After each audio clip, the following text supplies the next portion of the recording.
princípio, por Machado de Assis.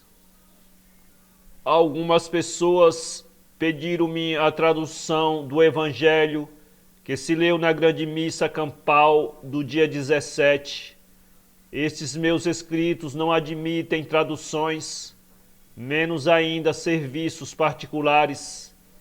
São palestras com os leitores, e especialmente com os leitores que não têm que fazer.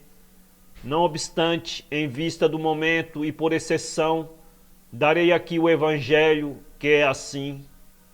No princípio era Cotegipe, e Cotegipe estava com a regente, e Cotegipe era a regente. Nele estava a vida, com ele viviam a Câmara e o Senado.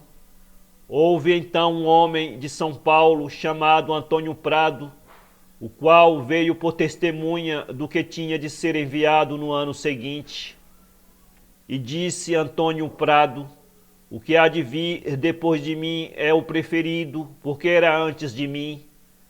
E, ouvindo isto, saíram alguns sacerdotes e levitas e perguntaram-lhe: quem és tu? És tu Rio Branco? E ele respondeu: não sou. És tu profeta? E ele respondeu: não. Disseram-lhe então: quem és tu logo, para que possamos dar respostas aos chefes que nos enviaram? Disse-lhes: eu sou a voz que clama no deserto, endireitarei o caminho do poder, porque aí vem o João Alfredo. Estas coisas passaram-se no Senado da banda de além do campo da Aclamação, esquina da Rua do Areal.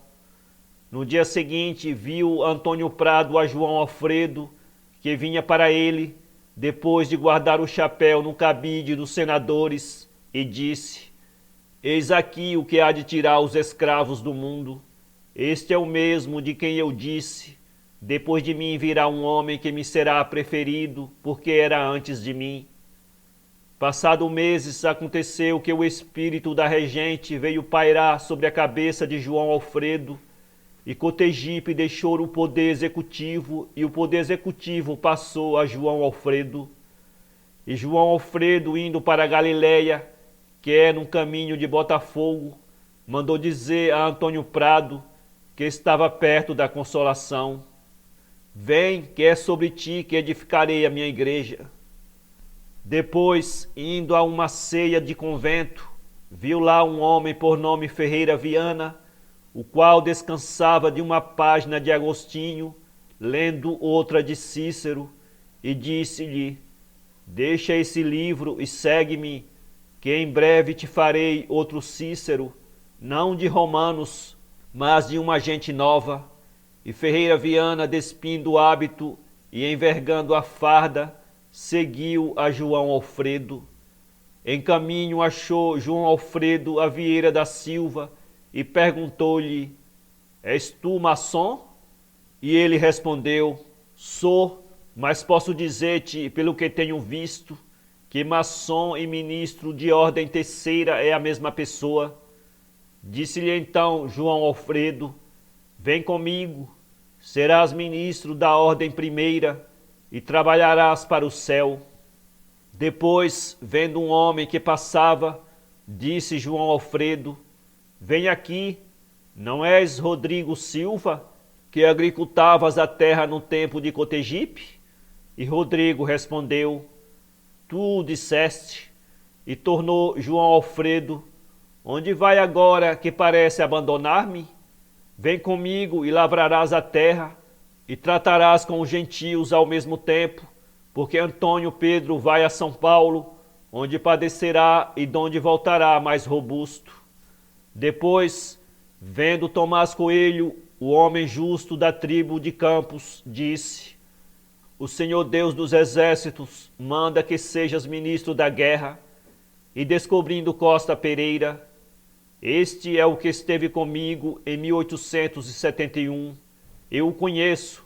Vem e serás também meu discípulo. Unidos os 7, disse João Alfredo: sabeis que vim libertar os escravos do mundo, e que esta nação não há de trazer glória e amargura, Estais dispostos a ir comigo? E respondendo todos que sim, disse um deles por parábola, que no ponto em que estavam as coisas, melhor era cortar a perna que lavar a úlcera, pois a úlcera ia corrompendo o sangue. Mas ficando João Alfredo pensativo, disseram os outros entre si, que terá ele? Então o mestre, ouvindo a pergunta, disse: prevejo que há de haver uma consulta de sacerdotes e levitas para ver se chegam a compor certo unguento que os levitas aplicarão na úlcera, mas não tem mais nada, ele não será aplicado. E como perguntasse a alguns qual era a composição desse unguento, o discípulo Viana, muito lido nas escrituras, disse: está escrito no livro de Eli Adebarim, também chamado Deuteronômio, que quando o escravo tiver servido 6 anos, no 7º ano o dono o deixe ir livre, e não com as mãos abanando, senão com um alforje de comida e bebida. Este é de certo um unguento lembrado, menos talvez o alforje e os 6 anos. E acudiu João Alfredo: tu disseste, 3 anos bastam aos levitas e sacerdote, mas a úlcera é que não espera. Ora, pois, vinde e falemos a verdade aos homens. E tendo a regente abençoado a João e seus discípulos, foram estes para as câmaras, onde apresentaram um projeto de lei que, depois de algumas palavras duras e outras cálidas de entusiasmo, foi aprovado no meio de flores e aclamações. A regente, que esperava a lei nova, assinou com sua mão delicada e superna, e toda a terra onde chegava a palavra da regente, de João Alfredo e dos seus discípulos, levantou brados de contentamento, e os próprios senhores de escravos a ouviam com obediência. Menos no Bacabal, província do Maranhão, onde alguns homens declararam que a lei não valia nada, e pegando no azarrogue, castigaram os seus escravos, cujo crime nessa ocasião era unicamente haver sido votada uma lei de que eles não sabiam nada, e a própria autoridade se ligou com esses homens rebeldes. Vendo isto, disse um sisudo de Babilônia, por outro nome carioca: ah, se estivessem no Maranhão alguns ex-escravos daqui, que depois de livres compraram também escravos, quão menor seria a melancolia desses que são agora 2 coisas ao mesmo tempo, ex-escravos e ex-senhores. Bem diz o Eclesiastes: algumas vezes tem o homem domínio sobre outro homem para desgraça sua. O melhor de tudo, acrescento eu, é possuir-se a gente a si mesmo. Boas noites. Machado de Assis, maio de 1888. Para ler esta crônica, acesse www.poeteiro.com.